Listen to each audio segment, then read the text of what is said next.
Hello, fellow travelers, and welcome to another episode of Vertical Stars Podcast 4th season. How my loyal listeners, thank you for continued support. Enjoy this amazing interview because Benjamin Hunting boards the mothership to discuss Model UN now on Kickstarter. Now come aboard as we go traversing the stars. Hi, Mr. Hunting. Thank you for coming to the Traversing Stars Podcast. Thanks for having me on. For my pleasure. So, I always sort of a question of inspiration to inspire your love for comics and who your earliest influences. Ooh, love for comics. So it's weird for me because I came to comics much later in life than I think most people who create comics did. When I was a kid, I really loved. I know in the U.S. it's Sunday morning comics in the newspaper. In Canada, it's Saturday morning. I don't know why there's a difference, but I read a lot of Berkeley Breathed and Charles Schultz and Gary Larson and G.B. Trudeau. And I was obsessed with it. My parents had the collected versions of several of those comic strips at home, and I would read them obsessively. But then something happened when I became a teenager. I never made the transition, I guess you could say, to superheroes. I think part of it was growing up in a really small town with no comic book store, so there was no push. I couldn't walk in and wander and browse and see things that I thought were cool. The other thing was I didn't know independent comics existed. That's the flip side of not having a comic book store, because you can go to a bookstore, there'll be some comics, but it all seemed really impenetrable to me, like these really long stories with no obvious entry point. And so I drifted away, or not necessarily drifted away, but just never latched on to that type of comic book. And I was still reading the weekend stuff. And then when I was in my early 30s, I moved to a neighborhood in Montreal where there was a comic book store that had just opened maybe a few blocks away. I think it opened the month before I moved. They're called Crossover Comics. And I walked in off the street and became friends with the staff there. And they hooked me up with this entire world of independent storytelling that I was completely unaware of. So I would say that from a comic book perspective, my first influence is definitely Alison Bechdel and reading Fun Home. I was blown away because it was the kind of story that I could not find in other forms of mainstream media. It just didn't exist. There weren't movies like that. There weren't TV shows like that. Certainly not that personal or that in-depth. And that's when I really realized that comics were a way to tell stories that I couldn't find elsewhere. And they were a way to go deeper on stories than other mediums allowed. So I think interesting is that you go from a fan later in life and eventually decide I'm going to do this, on my own. I'm going to make my own comic books, which is a hell of a leap for people. We all think about it, but very few of us have the balls to go out and actually try doing it. So at what point did you decide I'm crazy enough to try this? Well, I mean, in terms of craziness, I've been a full-time freelance writer for 17 years. So that's how I pay the bills. I don't do anything else. And I it already feels like an impossible career. So once you've done that, bridging the gap to other forms of impossible thing is a little less daunting. But I lucked out in a couple of ways. I had written, so I mostly write for magazines, newspapers, that kind of thing, completely unrelated to comic books. But it lets you develop certain skills, certain habits. You understand narrative, that kind of stuff. Yeah. I self-published a novel maybe 15 years ago, and I had ideas for stories that I realized would work much better in a visual medium. I had considered doing them as prose, but it just really seemed like it needed to be something that would come alive on the page with illustration. And I was fortunate in that I have two really close friends, Angela Hodge and Joe Ng. Angela's a designer, and Joe Ng is a comic book artist. He's drawn for Street Fighter, Transformers, G.I. Joe, a lot of Udon books. I had this idea for a book called Code 45 back in 2019. And I went to them and said, hey, I have this kind of loose outline for a story. Do you know anyone in the comic business that I could approach about hiring as an artist to work with me on this? And it turns out that they wanted to work with me. So what happened was, not only did I get to partner with two co-creators who were experienced in the comic book world and benefit from that, but I also got to go to comic book college for the full 2 years it took to make that book. Sitting there with Joe, learning about layouts, learning about how page design works, learning about things I had never really considered before, like page turns, learning how to position dialogue, leave room for dialogue. How many panels can you realistically put on a page? What's overwhelming for an artist or for a reader?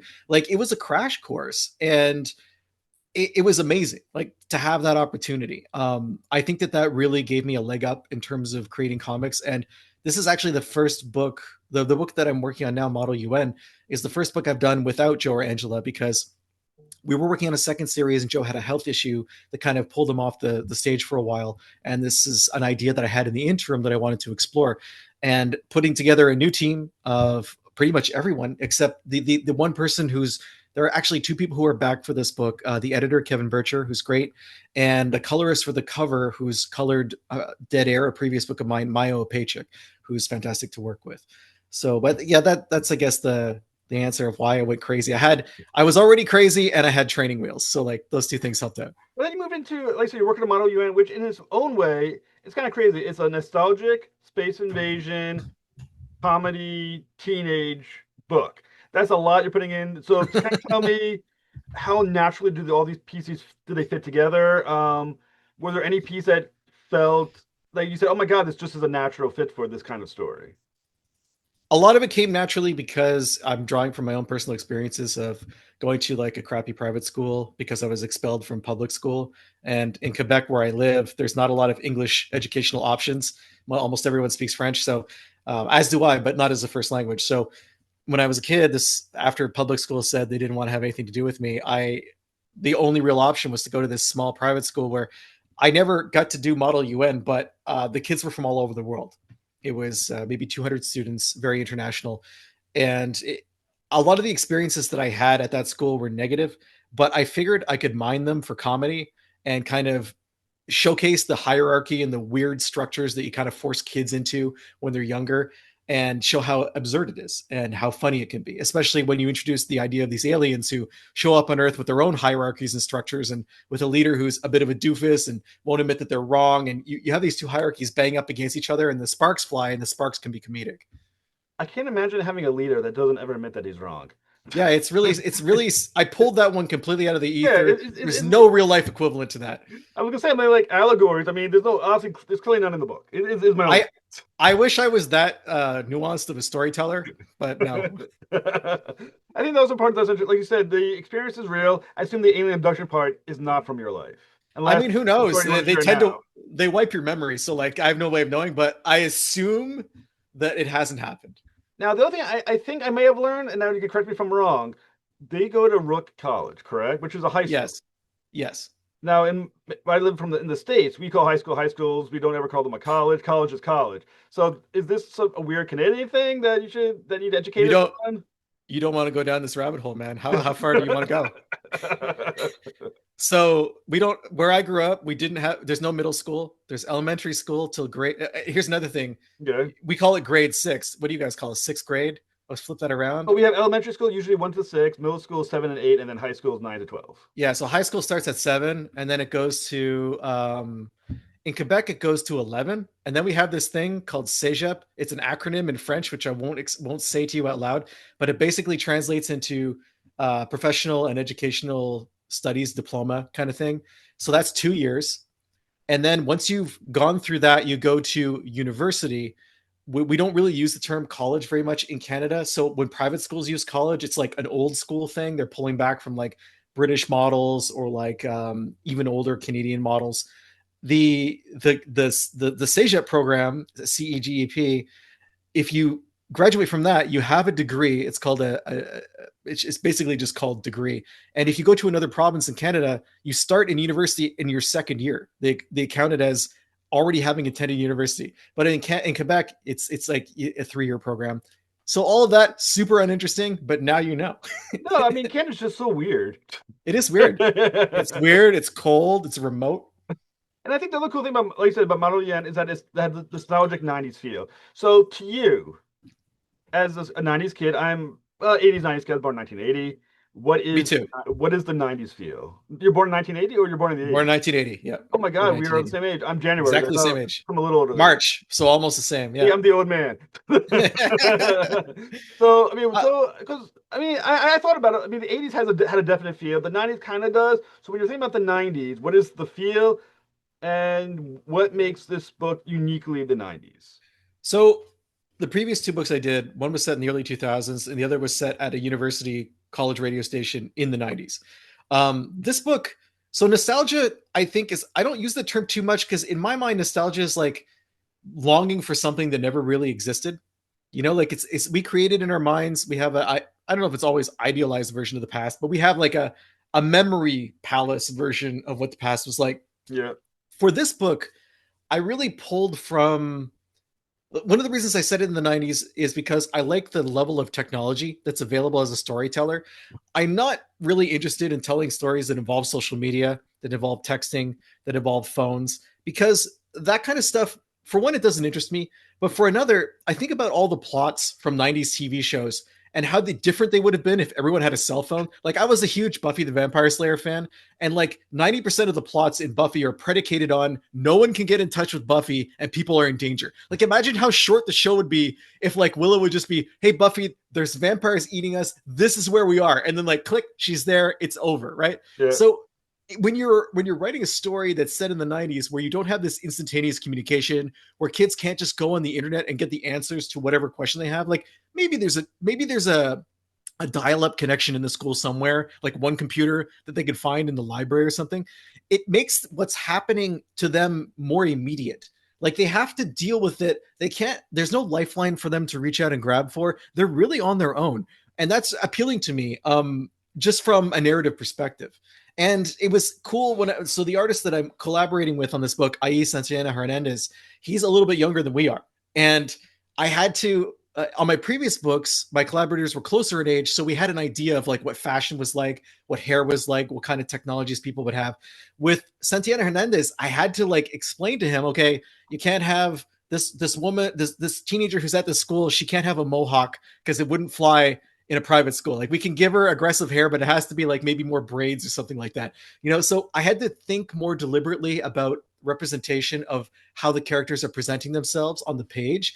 Again, it's a private school, so everyone's wearing uniforms, which is like horrendous for the artist because they have to differentiate everyone Yeah. using faces alone, right? So I was like, okay, some people are not going to wear their tie, some people have a tie loose. We put in a lot of accessories like carrying a certain type of Walkman or a briefcase everywhere or a guitar case, you know, just anything where a reader can open the book, look at the page and be like, okay, I know who that character is. And I made the mistake of having the main character and her best friend both be brunettes in a black and white book, which was like not a great idea, but that's what happened. So it kind of underlined all of that needing to work. I have been there. I went. Many an artist has drawn a woman that I thought to myself, that's not the same. That's the same one as the other in the book. There's an issue with drawing people distinctly in art sometimes. Yeah, and what really attracted me to IE's work is that he was able to do these super cool, like very clean sci-fi landscapes. Like, he could draw ships, he could draw corridors, all that stuff, but he could also do faces for human beings that looked like they were expressive, that looked like they had life behind the eyes. Hmm. And as you just mentioned, not always a given to have both of those skills together. Yeah, and like I said, I think Model Yen is it's absolutely fascinating. And obviously, your primary character is a teenager named Velma. And the interesting thing about Velma is that, like I said, she's in a club called the Model UN, which is, believe it or not, the title of your book, which is coincidental, I'm sure. So strange.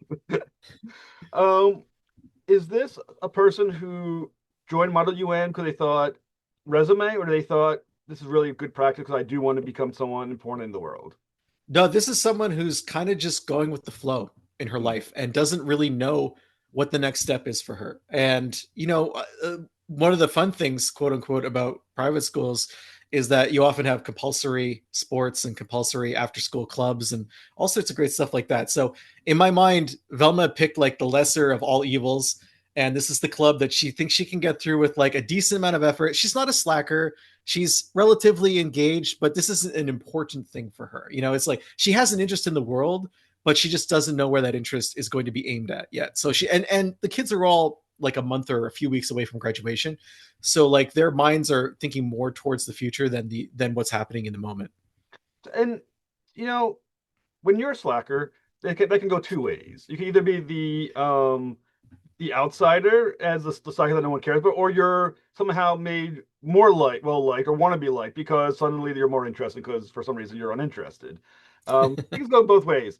So for Like Velma, like a slacker mystique is what you're right, describing. I have found that sometimes the least interested you are in things, the more people for some reason want to talk to you. And Yeah, yeah, yeah. it's an unusual little thing that I'm like, oh, this person seems to not like me. I must make friends. It's Yeah. weird. Um, so for Velma, her interaction with her fellows in the club, is this more she's separated from them as the outsider, or is she among them as this some weird mystique slacker? Well, so she's not completely she's not really a slacker. There are slackers in the group, but she has her best friend who's with her in the club, and she pretty much joined to keep her best friend company and to know she'd have a friend there. I think she's just someone who doesn't take it as seriously as some of the very rules focused people in the club, and that's a nice contrast to have in the book is to have the keeners, the people who are there, like you said, they're padding her resume, they're super into the idea of government, or they're super into the idea of like being in control of students, even though it's illusory, right? Like they're Yeah. just doing a thing once a week in a classroom. Um, but it's fun to contrast those people against those who present themselves differently, and then take that same group and shake up the room with the pressure of these aliens showing up and seeing who changes, seeing who reveals themselves to be who they really are. Because when you're under a lot of pressure, even though you put up a good facade as someone who's in charge or someone who's very rules focused, you can just fall apart. And at the same time, people who seem like they were disengaged, they can step forward into a leadership vacuum to save the moment, save the day, and not even understand that why they're doing it or that they were able to do that. And to me, a character is discovering things about themselves through the course of the story is like one of the most interesting things you can do in a story. And I do find it kind of nostalgic as well, the idea that you have some of these kids joining a club thinking themselves we can change the world as part of a Model UN. I mean, that's a little nostalgic for back in Yeah, the I never got to be in Model UN, so like I always thought it would be a really cool, fun thing to do because like in media representations, it always like whenever I saw it on TV or in a movie, it always seemed like a blast. And then in the 90s, every one of those movies ended up with like a field trip to New York City. Like that was just how it happened, right? So it seemed very appealing from that perspective, but I never got to sample it in real life. I'm trying to remember Spider-Man, that Tom Holland, the first one. They went to Washington D.C. Was that Model UN as well? Oh, I don't know. That's a good question. I do not remember. If anyone's watching the show that has spare time, please find out. Or access to IMDb. or has the 5 seconds of their life to Google something. Please find out if that's actually why they went to watch it. For some reason, I think that was, but I can't for the life of me remember. It's Uh, possible. this was an important segue, obviously.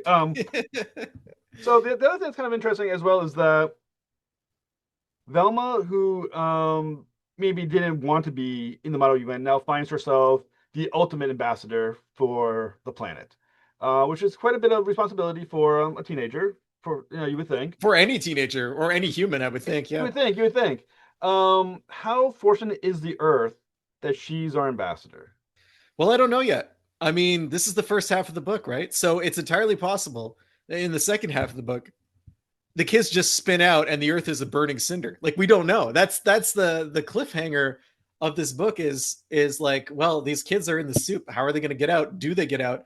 I mean, it's not necessarily true that they do save the day. Things could be going pretty well, and then the aliens itchy trigger fingers or whatever.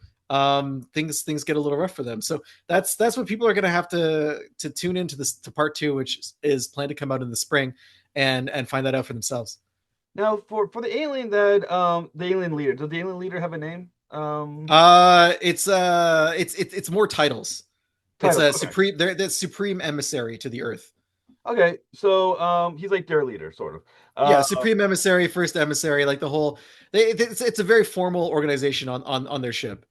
So from my understanding, as you said, the leader's kind of a doofus. Yeah, He refuses to acknowledge mistakes. He think thinks of someone who's just like failed upwards their entire life thanks to nepotism, and you've kind of got an idea of who this person is. I have no idea who's I can compare that to. It's a mystery. It's basically allegorical, your story, without getting it's nuanced, and that's what I like about it. Obviously, at some point, the leader, unless he's completely stupid, has realized he fucked up. That these kids are not who he thinks they are. Is that true? Does he figure it out? And two, if when he does, how quickly can he acknowledge it publicly? Well, so I think that's a bit of a spoilery question, so I'm not Okay. going to answer it head on, but I will obliquely say that I do think that there are people who realize that they are completely wrong, but feel unable to ever acknowledge it. So you have some people in leadership positions, whether it's politically or business or whatever, who are unaware of their ignorance and Yeah. who are like, okay, I made this decision, so this decision is the right decision, and they don't think past that. They don't necessarily question their actions. And then I think there are people or creatures or aliens or whatever who make a decision over time, realize they're wrong, but feel like they have to save face and like can't. They find themselves in increasingly awkward and ridiculous positions to justify the path of action that they've chosen. And I think that that can be really funny. I mean, it's not really. I'm not really talking about cringe type of stuff, like not necessarily The Office, where you have a leader who's a doofus but like has a good heart, but just someone who's like self-preservation at all costs and like steering the conversation into pushing the spotlight away from their mistakes and that kind of thing, which I think could be So really funny. it could be like, I don't know, taking like a magic marker and making a drawing that goes says something is going in a different direction than it is, and just so it's so obvious that it's not, but you have to stay true and repeat that over and over again. Sorry, I'm just going to allegorical. I'm going, political. Anyways, so the interesting as well is that obviously Velma then, who's not stupid, also realizes that maybe she's not best suited to be a negotiator because she's a teenager. Yeah, I mean, no one is, right? Like at that Right, age, right. we barely know ourselves, and that's another fun thing about the book is like finding out who you are. This is an extreme way to do it. I mean, some people get a mohawk, some people join a band, other people become ambassadors to talk to aliens. Like there's all sorts of different ways you can accelerate your maturity. But So, I mean, how screwed does she think she is? How hard is she trying to find someone on the planet who she could go to? But at the same time, I think myself this as well. Let's say Velma was able to contact people on Earth for help. Is there really anyone really qualified to talk to an alien species that's invading the planet? I mean, I think that's a great question. That's I a great mean, question. I mean, like, yeah, like who do you turn to? And and even like the idea. So I've talked to a few people about this, and the people have pointed out the idea that the United Nations would be able to effectuate any kind of policy regarding aliens is awful, also kind of laughable. yeah, Like, so it further speaks to like the idea. I mean, now as then in the 90s, there's no one world government. I mean, no matter what conspiracy theorists might want us to believe, yeah, and there's no one that's going to be able to speak for everyone, and they're not necessarily united just because it's in the name of the organization, right? right. So you probably, I think in a lot of media we've seen the idea of aliens coming to Earth and it unites the world, and people have like a common goal. Either they're an enemy or they're a fantastic opportunity, and everyone lays down their arms and we all sing kumbaya and everyone's happy.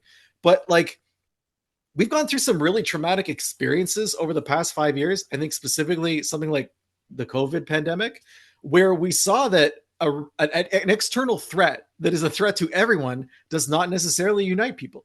And so, like, it's really hard to say how the world would react to that kind of thing. And in the 90s, I mean, we had Independence Day, Yeah.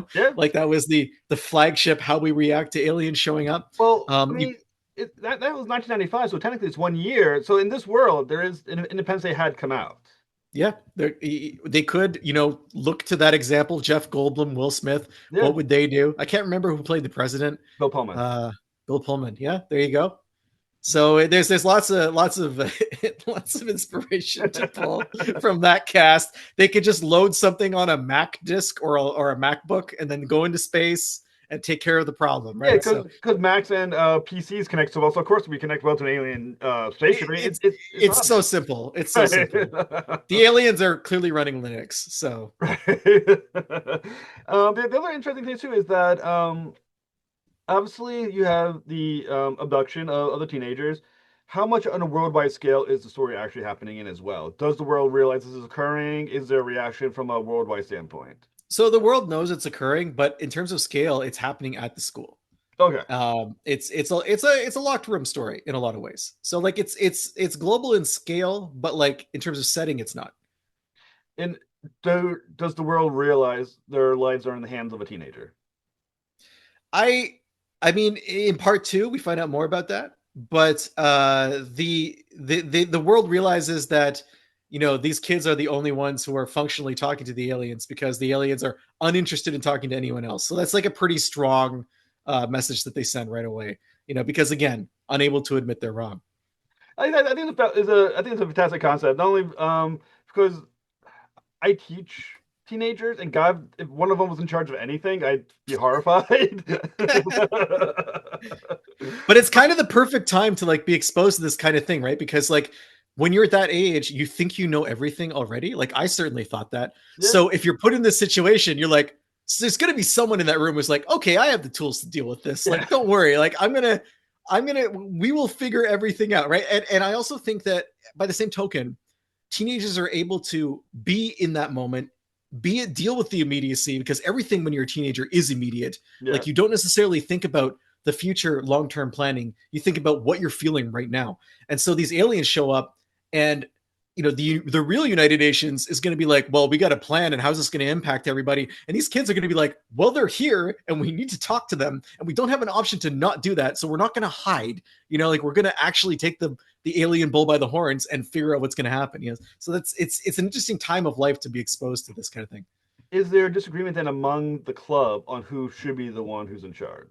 Oh, for sure. Like it was a lot of fun to do that, to have these different personalities, people who think, that they are superior to everyone else. Like there's some bullying elements that I wanted to explore, and seeing how people change or don't change when they're in this kind of situation. So the interesting thing for me about these characters is having so many different characters. Like it's not it's not a group of like same folks who are, they're all excited to be in Model UN. It's like some people are there because they broke their arm and they can't play soccer. Some people are there because their best friends there. Some people are there because they love politics, and some people are there because they just need the credit. And all those different people are going to have a different perspective on what's happening, and then they're going to have to hash it out because it's just them versus the aliens, really. Like that, I think it's a very cool concept. And like I said, right now it's on Kickstarter. What's the dates that it's running between? It's running. It started on the if you hadn't asked me, on October 6th, and it's running, I believe, until the 3rd. It was The 18 third. days from when we're recording this now, and I know it's coming out in a few days later. So you have about a week and a half to get in on it. So can you talk a little bit about the rewards that are available? Yeah, so it's my first digital only campaign. I'm up in Canada, and 80% of my past readership is in the United States, which means because of the tariff situation, I can't really send books across the border right now. It is just chaotic and difficult, and I did not want to stick anyone with a ridiculous customs bill that would have been impossible to predict. So I'm doing digital only for the first time in my life. You can pick up the book.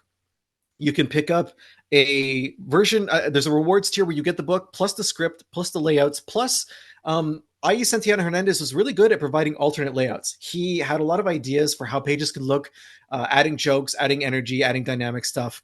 And oftentimes I had like 2 or 3 good pages, but you can only pick one to put in the book. So I'm providing commentary for the alternate takes that explains, why we chose this one instead of another one that is honestly just as good. That's the kind of thing I think might appeal to people who are looking to make comics themselves for the first time, or maybe you just want to look into someone else's creative process, which can always be interesting. You can also pick up there's a rewards tier with this book plus my previous book, Code 45, in digital form. It's a 128-page full color graphic novel. And then there's a tier with 9 different independent creators who have graciously donated either trade paperbacks or 1 or 2 issues of their books, to including, I believe, the person I'm speaking to here has been very gracious to be involved with that. And you can get a taste of a whole bunch of really varied and different stories. So Model UN is one thing, and these books are 9 different other things, which is a really cool way to kind of sample independent comics. You have hit your goals, so congratulations. Is there stretch goals that are planned? There are not stretch goals that are planned. In the past, I've tried stretch goals, and they kind of work, but I think honestly, the work itself is what most people are interested in. I've definitely learned lessons about how to run a digital campaign just based on rewards. I think for the second issue or the second half, I will do some things differently, but you don't learn if you don't take risks and try things and make mistakes and learn from them. So like it's been an interesting process to run this campaign. So you said it runs from now to November 3rd. So what's next? What happens after this? And when will they get the product once everything is ended? Great question. The book is complete. It's ready to go. It's ready to hit the inboxes as soon as Kickstarter sends that cash over. Usually takes 5 or 6 days for them to run all their numbers and charge all the credit cards. Once that's done, the book goes out instantaneously. That's the best thing about a digital campaign is supporters get the book right away, and I don't have to take 500 packages to the mailbox. Like it's win-win from that perspective. That's awesome, Mr. Hunting. It's been an absolute pleasure having you on the show, sir. Thank you so much, and Thank you for having me. This has been great. Thank you so much.